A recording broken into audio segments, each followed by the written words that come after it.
નમસ્કાર દર્શક મિત્રો, હું જપન શાહ, કાનમ એક્સપ્રેસ ન્યૂઝમાં આપનું સ્વાગત છે. જોઈએ આજના મુખ્ય અને મહત્વના સમાચાર. કરજણ તાલુકાના માંગરોળ ગ્રામ પંચાયતમાં રાજકીય ગરમાવો જોવા મળી રહ્યો છે. સરપંચ રીનાબેન હરેશભાઈ પંચાલ વિરુદ્ધ 1 વર્ષમાં જ અવિશ્વાસની દરખાસ્ત રજૂ થતા સમગ્ર તાલુકામાં ચર્ચાનો વિષય બન્યો છે.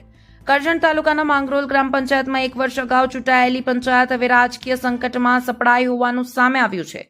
ગ્રામ પંચાયતના કુલ 8 સભ્યોમાંથી તમામ સભ્યોએ સરપંચ વિરુદ્ધ અવિશ્વાસનીય દરખાસ્ત રજૂ કરી હોવાનું જાણવા મળ્યું છે.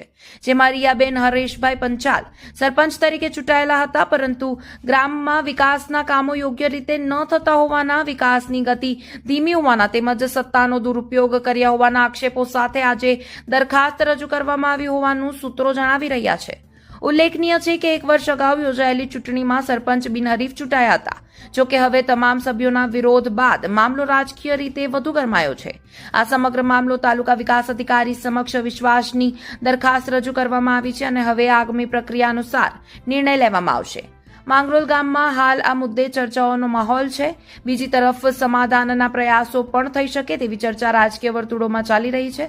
હવે આગળ શું નિર્ણય લેવાય છે તેના પર સૌની નજર મંડાઈ છે.